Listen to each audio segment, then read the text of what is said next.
آپ کے دو دوست آپس میں بحث کر رہے ہیں کہ کس کے پاس زیادہ مہنگا فون ہے، کس کی گاڑی بہتر ہے، کس کے انسٹاگرام پر زیادہ فالوورز ہیں۔ یہ مقابلہ بازی، یہ دکھاوا، کیا یہ صرف آج کے دور کی بیماری ہے؟ ذرا سوچئے، نہیں، آج سے 1400 سال پہلے بھی دو قبیلے اسی مقابلے میں اتنے آگے نکل گئے کہ زندوں کی گنتی سے بات نہ رکی، وہ اپنے مردوں کی قبریں تک کھود کر گننے لگے، صرف یہ ثابت کرنے کے لیے کہ ہمارا خاندان بڑا ہے۔ اللہ تعالیٰ نے اس واقعے پر قرآن پاک کی ایک پوری سورت نازل فرمائی۔ آئیے آج سنتے ہیں سورت تکاثر کی حیران کن کہانی۔ الہاکم التکاثر حتی زرتم المقابر۔ سورت تکاثر مکی سورت ہے، 8 آیات پر مشتمل ہے۔ لفظ تکاثر کا مطلب ہے ایک دوسرے سے زیادہ کی دوڑ، مقابلہ بازی، فخر کے لیے چیزیں جمع کرنا۔ آج کے دور میں یہ بیماری ہمارے آس پاس ہر جگہ نظر آتی ہے۔ کوئی نئی گاڑی خرید کر دکھاتا ہے، کوئی مہنگے کپڑوں کی تصویریں لگاتا ہے، کوئی اپنے فالوورز کی تعداد پر فخر کرتا ہے، ہر کوئی دوسرے سے آگے نکلنے کی دوڑ میں لگا ہے۔ لیکن یہ کوئی نئی بات نہیں۔ اب آپ وہ اصل واقعہ سنیے جو اس سورت کے نزول کا سبب بنا۔ مدینہ منورہ میں بنو عبد مناف کے 2 قبیلے تھے، بنو حارث بن عبد مناف اور بنو سہم بن عبد مناف۔ ان کے درمیان یہ روایت تھی کہ وہ آپس میں فخر کیا کرتے تھے کہ کس کے قبیلے میں زیادہ لوگ ہیں، زیادہ مال ہے یا زیادہ طاقت ہے۔ ایک دن انہوں نے آپس میں زندہ افراد کی گنتی شروع کی تو دونوں قبیلے تقریباً برابر نکلے۔ اب فخر کی یہ آگ اتنی بھڑکی کہ انہوں نے کہا چلو اپنے مردوں کی بھی گنتی شروع کرتے ہیں، اور وہ قبرستان جا پہنچے، اپنے آباء و اجداد کی قبریں شمار کرنے لگے تاکہ ثابت کر سکے کہ ہمارا خاندان بڑا اور طاقتور ہے۔ اسی موقع پر اللہ تعالیٰ نے یہ سورت نازل فرمائی تاکہ انسان کو یاد دلایا جائے کہ یہ دنیاوی مقابلہ بازی کہاں لے جاتی ہے۔ پہلی آیت میں ارشاد ہوتا ہے الہاکم التکاثر، تمہیں زیادہ کی طلب نے غافل کر دیا۔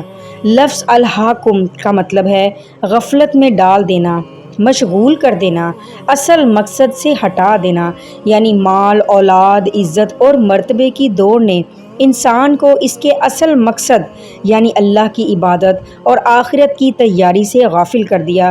یہ صرف اس زمانے کی بات نہیں، آج بھی لوگ زیادہ گاڑیوں، زیادہ گھروں، زیادہ فالوورز، زیادہ لائکس کی دوڑ میں لگے رہتے ہیں۔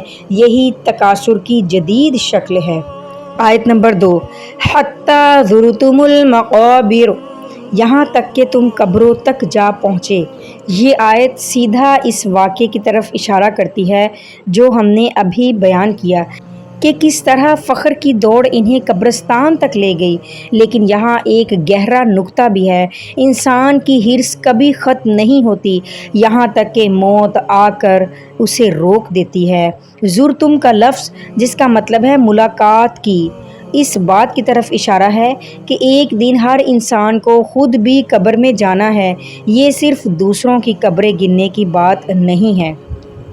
آیت نمبر 3 اور 4 ہے کَلَّا سَوْفَ تَعْلَمُونَ ثُمَّ کَلَّا سَوْفَ تَعْلَمُونَ، ہرگز نہیں، عنقریب تمہیں معلوم ہو جائے گا، پھر ہرگز نہیں، عنقریب تمہیں معلوم ہو جائے گا۔ یہ تنبیہ 2 بار دہرائی گئی ہے۔ مفسرین کہتے ہیں کہ پہلی بار موت کے وقت کی حقیقت کھلے گی اور دوسری بات قیامت کے دن مکمل حقیقت سامنے آئے گی۔ یہ تکرار اس بات پر زور دیتی ہے کہ انسان جس دوڑ میں لگا ہے اس کا انجام بہت جلد اور یقینی طور پر سامنے آنے والا ہے۔ آیت نمبر 5، کَلَّا لَوْ تَعْلَمُونَ عِلْمَ الْیَقِین، ترجمہ ہرگز نہیں، کاش تمہیں یقینی علم ہوتا۔ یہاں اللہ تعالیٰ فرما رہے ہیں کہ اگر انسان کو موت اور آخرت کا حقیقی یقین ہو جائے، نہ صرف سنی سنائی بات بلکہ دل کی گہرائیوں تک اترا ہوا یقین، تو وہ کبھی اس دنیاوی دوڑ میں اس طرح غرق نہ ہو۔ آیت نمبر 6 اور 7 میں ہے جس میں جہنم کا منظر بیان ہو رہا ہے لَتَرَوُنَّ الْجَحِیمَ ثُمَّ لَتَرَوُنَّهَا عَیْنَ الْیَقِین، ترجمہ تم ضرور جہنم کو دیکھو گے، پھر تم اسے یقینی آنکھوں سے دیکھو گے۔ یہاں بھی وہی انداز دہرایا گیا، پہلے دیکھو گے پھر یقینی آنکھوں سے دیکھو گے۔ مفسرین بیان کرتے ہیں کہ یہ ترقی وار مراحل ہیں، پہلے دور سے جہنم نظر آئے گی، پھر اتنے قریب سے دیکھی جائے گی کہ کوئی شک باقی نہ رہے گا۔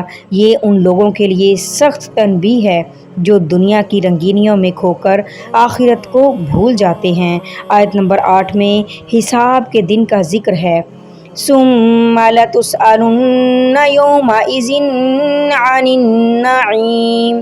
ترجمہ: پھر اس دن تم سے نعمتوں کے بارے میں ضرور پوچھا جائے گا۔ یہ سورت کی آخری اور سب سے چونکا دینے والی آیت ہے۔ ہر نعمت کا حساب ہوگا، کھانا پینا، صحت، وقت، مال، آرام، سب کچھ۔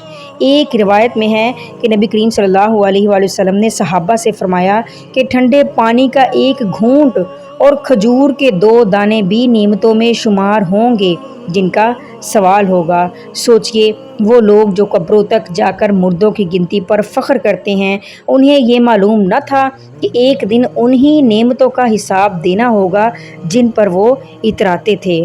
اور یاد رکھیے یہ حساب صرف مال و دولت تک محدود نہیں۔ علماء بیان کرتے ہیں کہ نعمتوں کا یہ سوال بہت وسیع ہے۔ صحت اور تندرستی کا حساب کہ کیا اس صحت مند جسم کو اللہ کی عبادت میں لگایا یا گناہوں اور غفلت میں ضائع کیا۔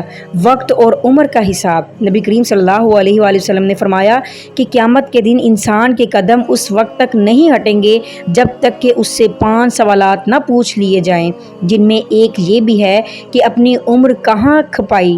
علم کا حساب، جو علم سیکھا اس پر کتنا عمل کیا۔ رزق اور کمائی کا حساب، مال کہاں سے کمایا اور کہاں خرچ کیا۔ گھر، آرام اور سکون کا حساب، سائے تلے آرام، ٹھنڈا پانی، آسائشیں، یہ سب چھوٹی چھوٹی نعمتیں بھی حساب میں آئیں گی۔ یہ سورت 1400 سال پہلے نازل ہوئی مگر آج کی زندگی پر بالکل فٹ بیٹھتی ہے۔ ذرا سوچئے، سوشل میڈیا پر زیادہ فالوورز اور لائکس کی دوڑ ہے، برانڈڈ گاڑیوں اور مہنگے گھروں کا مقابلہ، دوسروں کو نیچا دکھانے کے لیے اپنی کامیابیوں کی نمائش، یہ سب تکاثر کی جدید شکلیں ہیں۔ سورت ہمیں یاد دلاتی ہے زندگی کا مقصد مقابلہ بازی نہیں بلکہ ہر نعمت کا شکر ادا کرنا ہے اور آخرت کی تیاری کرنا ہے۔ سورت تکاثر ایک مختصر مگر گہرا پیغام دیتی ہے۔ دنیا کی دوڑ میں اتنا نہ کھو جائیں کہ آخرت بھول جائیں، کیونکہ ہر نعمت کا حساب دینا ہوگا۔ اگر آپ نے اس ویڈیو سے کچھ سیکھا ہو تو لائک اور شیئر ضرور کر دیجئے، اور ساتھ میں میرے چینل کو سبسکرائب بھی کر دیجئے گا تاکہ میرے آنے والی ہر ویڈیو کا نوٹیفیکیشن آپ تک بر وقت موصول ہو سکے اور آپ قرآن پاک کو صحیح طریقے سے سمجھ سکیں۔ انشاءاللہ العزیز آؤں گی نیکسٹ انفارمیٹیو ویڈیو کے ساتھ، تب تک کے لیے السلام علیکم ورحمۃ اللہ وبرکاتہ۔